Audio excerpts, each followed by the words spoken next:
and welcome our next guest joining us here on the panel, Mr. Lim Ming-Yan, who is the chairman, Changi Airport Group, joining us here on stage. Please give him a bigger round of applause. And we also have Mr. Prasoon Mukherjee, Chairman, SPF India Business Committee, Vice Chairman, International Action Committee, SPF, and Vice Chairman, Southeast Asia Group of SPF. And this session will be moderated by Mr. Vinayak Chatterjee, who is the co-founder and managing trustee of the InfraVision Foundation. A big round of applause, ladies and gentlemen. Let's get this session started.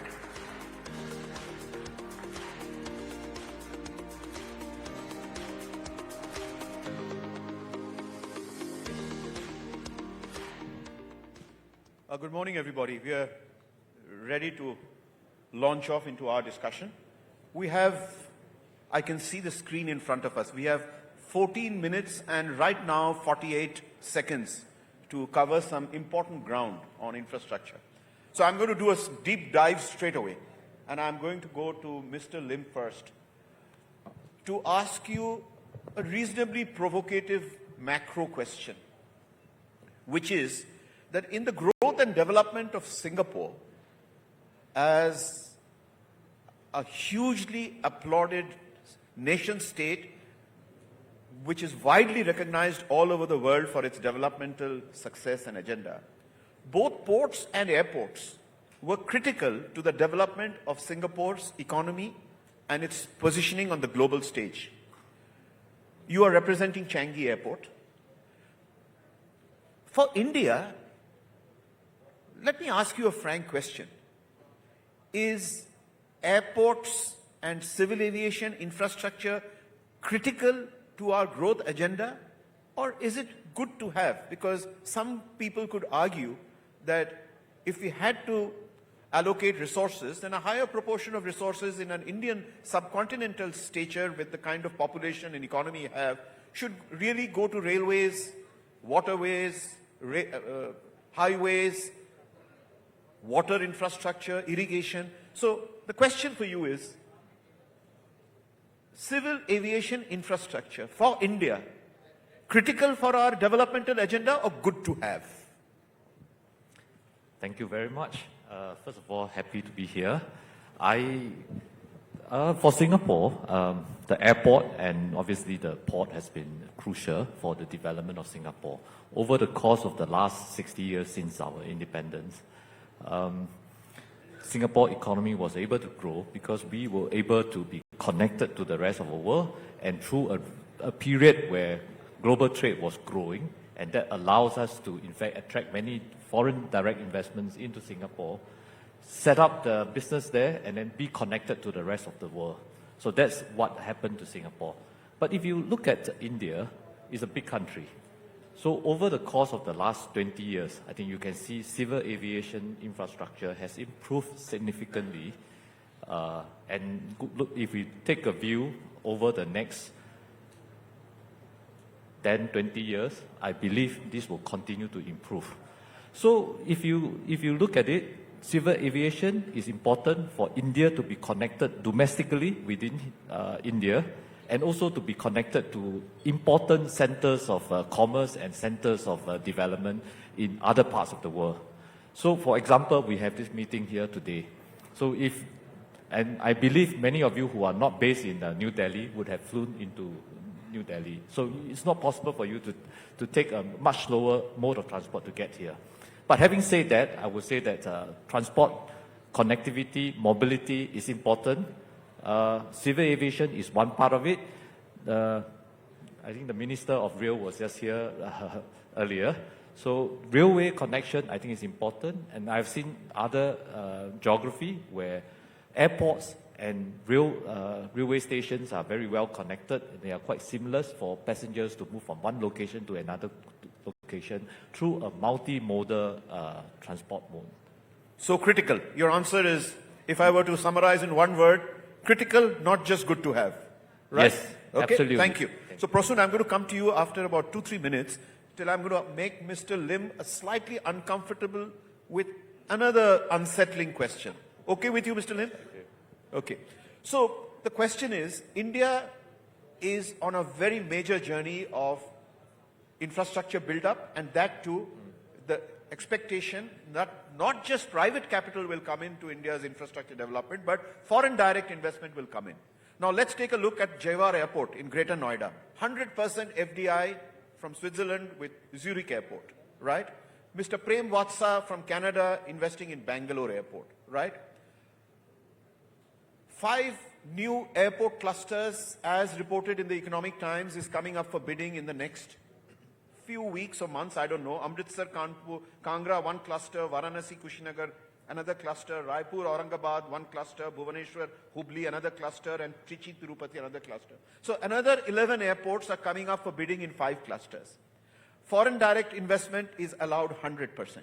Singapore Airlines already has a presence here with Tatas in the airlines business. The question I have for you, sir, can we expect Changi Airport to get more active in the prospects of investing in Indian airports wherever there are PPP bids coming up? Because you have a small investment, 26% if I am right, or maybe it's a little higher now, in Durgapur Airport. That was done some time back. But among the largest swath of airports that are coming up, could we see more enthusiastic participation by Changi Airport? What's your thinking on that? Thank you very much. Very interesting question. In fact, I just want to let everybody know that Durgapur is doing very well. So we are able to add value to an airport despite the fact that it is a relatively small airport.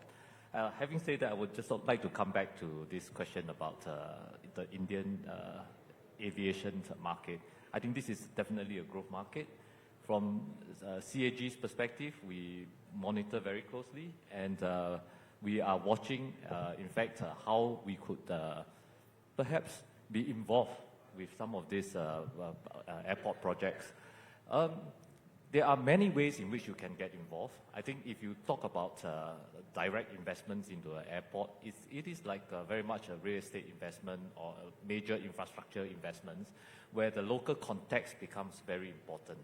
So CAG is good at managing airport.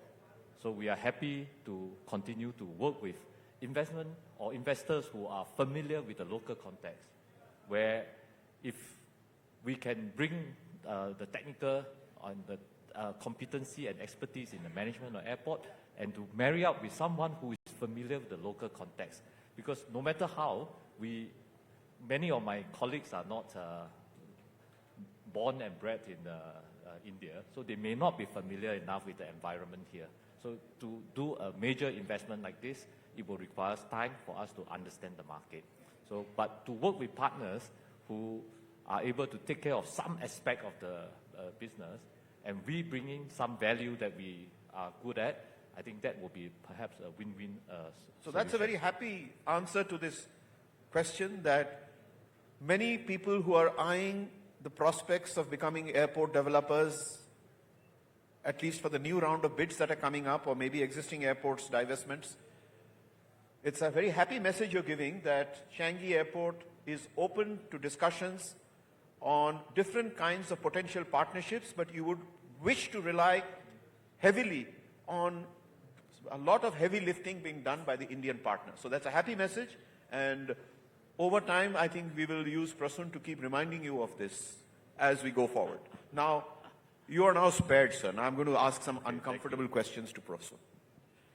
Prasun, I have now known you as an inveterate networker in the South Asia region, connecting the dots from various countries to conceptualize projects and to channelize foreign investments into different parts of the country. Please accept my compliments for that. Now that you've accepted the compliments, the tough question is, with the friendship between, you're wearing your Singapore hat now, or you're wearing your Indonesia hat, or your... Singapore. Okay, you're wearing your Singapore hat, okay. So wearing your Singapore hat now, the question for you is, with the very well-documented friendship over decades between India and Singapore, there are many, many foreign investors who have invested in India's infrastructure, right? Whether it's in ports, Dubai port, DP World, for example, is fairly big in Indian ports. As I just mentioned, in airports, you've got Zurich, you've got Prem Watsa, you've got others in airports. You've got people who have invested in India's power, whether it is a Hong Kong-based Hutchison Group with CLP, China Light and Power, or including Semba Wang, who have power assets in India, etc. Ascendas, that has built IT parks in South India, etc. These and some technical partnerships with Jurong Township and Sarbana Jurong in the old days with Chandrababu Naidu structuring Amravati Capital City project, etc., etc. These are little interventions where we have seen some smattering of Singaporean investments. But the big question for you is, and our time seems to be over, so the big question for you is, and I'll leave this one question for you. With India and Singapore friendship, has Singapore lived up to India's expectation in the nature, quantum and diversity of investments in India's infrastructure that India would expect across ports, airports, railways, metro, water? Or has Singapore underplayed its hand? That's the only one and single question I have for you. You know, I have to be very honest about this, and first of all, I must tell that if you really listened on the 12th of February budget of the Singapore Prime Minister, Singapore Prime Minister spent good amount of 15 minutes, I think somewhere between 10 to 15 minutes of time on internationalization. His main focus of the budget was internationalization and AI. So, I mean, as Singapore, we have really no option but to internationalize. India, I mean, Singapore has played some role. I mean, Singtel is, has invested heavily in Airtel. The investment, currently just on the Singtel's portion is around $30 billion valuation, as such. Very recently, the Singapore Airlines has taken a big stake in Air India. So I think that what I'm trying to say is that Singapore has done some, but Singapore has to do a lot. One thing also for the information of the Singaporeans, I'll just take 30 seconds to say this, that there was a time in early 90s and in 2000 when the destination of India was Singapore. Today, India's destination and the world's destination is India.